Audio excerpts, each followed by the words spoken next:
Bien-aimés dans le Seigneur, bonjour vous qui nous suivez dans les 5 minutes avec Jésus. Je vous salue depuis la paroisse où vous êtes ou bien dans le monde où vous allez suivre cette vidéo.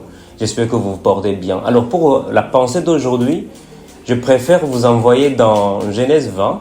Alors nous n'allons pas le lire pour le souci de temps, mais rappelez-vous, Abraham va à Guérar chez Abimelech et quand il arrive là-bas, il va dire à Abimelech, ou bien dans le coin en tout cas, il va dire à Sarah, ne dites pas que tu es ma femme, dis plutôt que tu es ma sœur. Pourquoi je vous dis ça? Parce que c'est vrai, nous avons l'habitude de le traiter de menteur, c'est vrai, il n'a pas dit la vérité. Et d'ailleurs, c'est pas la première fois. Dans Genèse 12, il va dire la même chose chez le pharaon.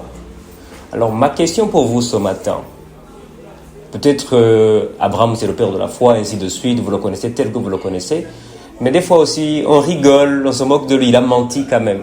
Mais regardez bien ce qui se passe véritablement. C'est qu'il dit, à cause du fait qu'on pourrait me tuer, je préfère qu'on ne dise pas la vérité. Ne pas dire la vérité, bien aimé, dans ce passage, quand vous le lisez dans Genèse 20, vous allez voir que ça met en danger Sarah, ça met en danger Abimelech lui-même, parce que Dieu va dire, tu as pris la femme de quelqu'un d'autre, et je suis prêt à te tuer. Donc voyez-vous, ce petit mensonge, des fois qui décrit l'insécurité de nos cœurs. Je voudrais vraiment aujourd'hui vous faire réfléchir sur l'insécurité souvent que nous avons. Et nous avons tendance à réagir d'une manière ou d'une autre parce qu'on n'est pas dans la sécurité. Le mensonge, par exemple, ici, a failli causer la mort de tout un peuple.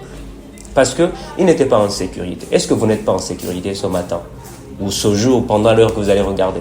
Est-ce que vous n'êtes pas en sécurité? Et quand vous n'êtes pas en sécurité, quelles sont les attitudes que vous adoptez? Est-ce que vous trouvez vous sécuriser de votre manière à vous? Ou vous trouvez un refuge selon ce que Dieu attend de vous?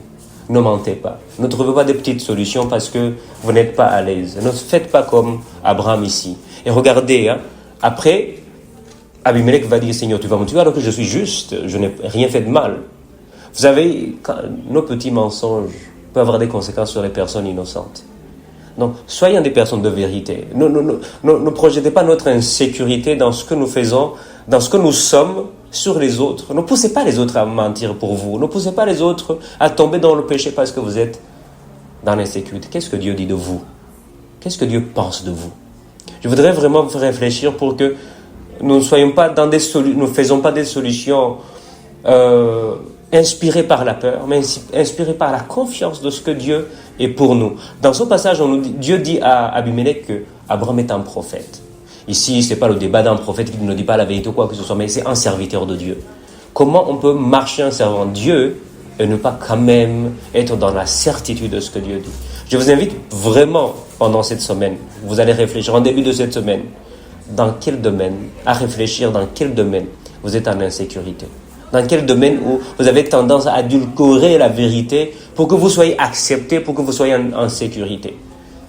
Que Dieu nous aide à réfléchir sur notre identité en Christ, afin que nous soyons des personnes dignes de confiance, des personnes qui disent la vérité autour de nous, parce que nous sommes ce que Dieu dit que nous sommes.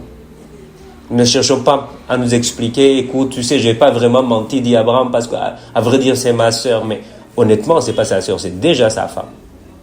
Et vous allez voir que malheureusement, Abraham a menti, son fils a menti, Jacob a menti.